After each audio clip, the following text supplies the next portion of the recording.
I recently had the opportunity to catch up with one of the most loyal and formidable bowlers on the Duckpin Pro Tour from the 1980s and 90s. He's the former secretary of the Duckpin Pro Tour from Centerville, Virginia, Wes O'Donnell. He recently had a trip out west that relates to Duckpin bowling, and I think you'll find it pretty interesting. So let's cut to it. Now let me tell you about my annual summer vacation. Me and a buddy of mine has been doing these annual trips for a number of years now, and we always have fun, and it's always educational, and you know, finding all the national park and all the fine people you meet along the way. So I was planning this trip, and I was telling a friend of mine where we were going. And this particular year, we were planning on going out to the Pacific Northwest, mainly concentrating on Oregon and Washington. Telling this to a friend of mine where we were going this summer, I told him we were going out to the Pacific Northwest. And being a former avid duckpin bowler, he said there was some duckpin lanes out in Washington State. I said, Washington State? I said, I had never heard of Washington having duckpin bowling. He said, yeah, I'm pretty sure. So I happened to look at our itinerary and our road atlas, and said, man, that's in. He said, man, we're going right by there. I said, well, you know, if we got time, I'm definitely going to check that out. I'm really curious to see if there's duckpin bowling there in Washington. That was in Gig Harbor? That was in Gig Harbor, Washington, which is a suburb of Tacoma, which is about 30 miles south of Seattle, Washington. Anyway, during the trip, this was towards the end of our trip. We heading up to Seattle. So we got off at the Gig Harbor exit, and I had the address, but we was having a hard time locating this place. So Gig Harbor is a marina town, and this was on a Saturday, so there was a lot of people on the streets and stuff. It was a nice summer day. So we happened to see an information center, so we pulled off, and I went in there to check it out. And I told him what we were looking for. And he said, you know, they got duckpin bowling. I said, that's good. That's exactly what I'm looking for. So anyway, we were about a mile off. So anyway, we found it. It was this new building, and we walked right on in. And it was like a state-of-the-art building. It had two-story arcade arena, a paintball arena, and had a restaurant, which is called Table 47.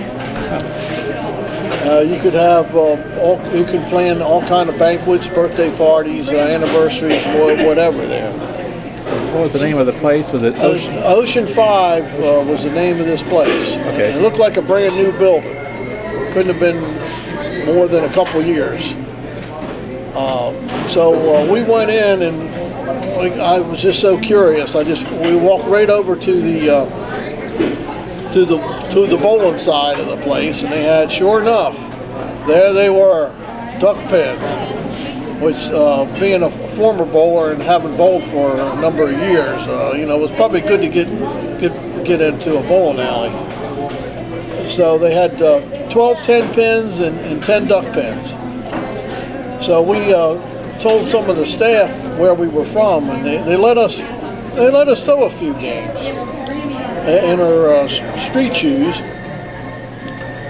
So after throwing a couple, I was telling my traveling buddy Dale Gustafson, I said, we got to do this. And so anyway, we went right over to the control counter, and I signed up for an hour of bowling. They charge by the hour there, and or shoe rental. We didn't know we were going to be bowling on this trip, or I would have packed my old bowling shoes.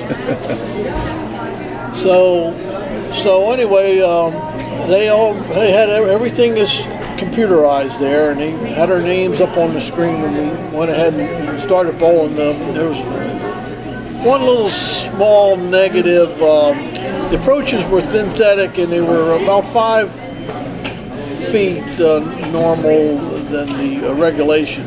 5 feet shorter? Yeah, 5 feet shorter, yes. Yeah. So anyway, of course, I'm used to, you know, sliding and probably throwing hard, and these pins they're on string machines, and sometimes they during the 3 games they got tangled up a couple times, and that might have something to do with maybe I was throwing a little bit too hard the way I used to bowl. But anyway, we bowled 3 games, and we had a good time. They don't have leagues there. It's mainly an entertainment fun center, which is set up for. But nonetheless, they do have Duckpin Bowling, and I must say the service was superb. The manager came over, and being she was like new to Duckpins and didn't know too much about it, she was pretty curious, you know, what we had to say. I think we were just about treated like celebrities. And being my friend was also used to run a bowling center in Luray, Virginia, you know, that made it that much more information that we could give to the manager there. Right. She was supposed to attend some kind of bowling conference back east. I think in a few weeks. You know, I guess to learn more about the game and stuff. And we wasn't the only ones bowling Duckpins. And I probably fit right in looking like a beginner because I threw a lot of balls to the left. But nonetheless, it's a pretty pretty neat place, and bowling Duckpins out there in Washington State, I can safely say I'm probably one of few people that have bowled Duckpins on both coasts. Yeah. I don't think, because they don't get too many people that know what Duckpin bowling is. Right. So I really enjoyed it there, and like I mentioned, the service was superb, and they'll bring food to you right to your lanes. They had a couple like high tables right behind your lanes. Yeah. But I think that for an entertainment complex, it should do just fine there. Was it mostly kids that were the other people playing, or was it just young adults, or? I would say a little bit of everybody. Yeah, that's a good thing. Yeah, a little bit of everybody. Yeah. No. I would have been curious to see how I would have done if I could have slid a little better. Right. Because I think it's mainly set up sort of like amusement parks, the old skeet ball you see down at you know, on like at Ocean City and stuff. Right. Yeah. In arcade places where like one step and throw the ball. I think that's basically how they want it set up there. And were these bowling balls the same as regular Duckpin balls? Yes, they were. Yeah. The bowling balls were the same, all different, multiple colors and stuff. Right. I don't know where they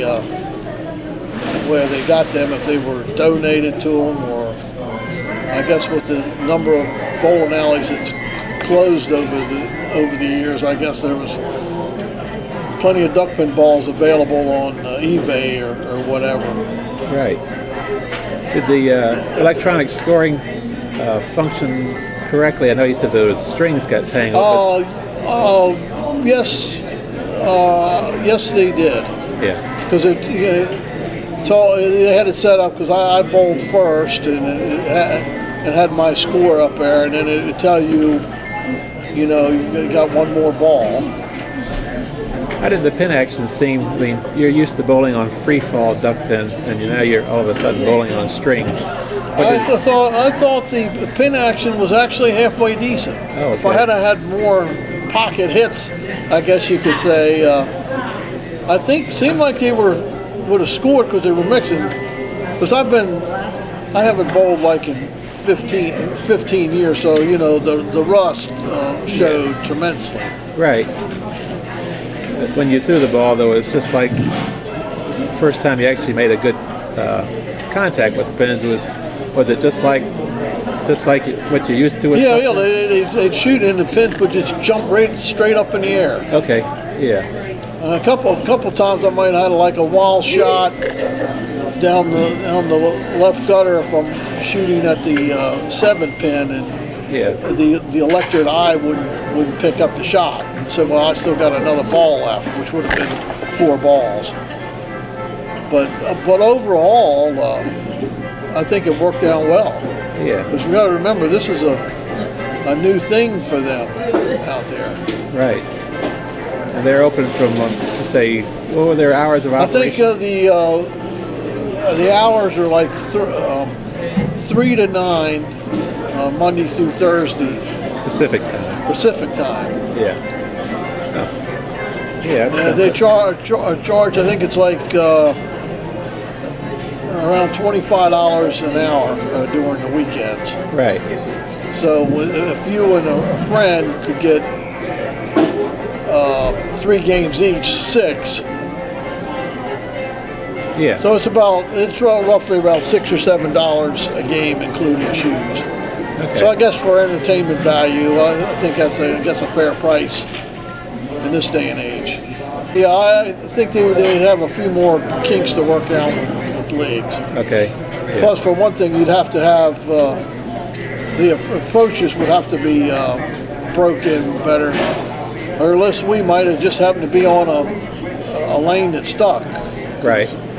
Because back in the day at Fairlane's Prince George Plaza in Hinesville, Maryland, that didn't go over too good when they put them lanes in back in the mid '80s.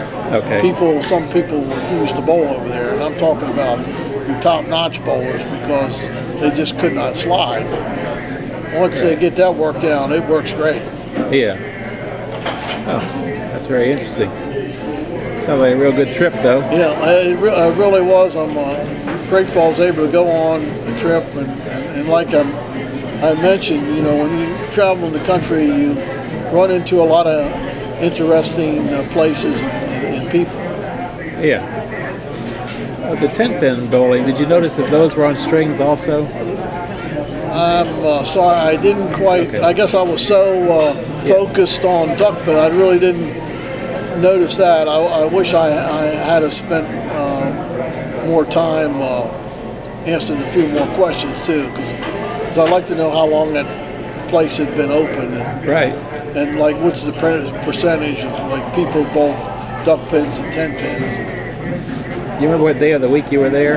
It was on a Saturday. It was on a weekday. It was on July the 27th. Okay. Yeah. And we were, because we were going to be flying back home on Tuesday. Right. So we were flying out to Seattle. We still had a few more things on our itinerary to see. Oh. But luckily, time and everything, it fit in our schedule just right. Right. Yeah. And Ocean 5 is the name of the place, and it's in Gig Harbor, which is in the suburb of Tacoma, Washington. Okay. Right. Very good.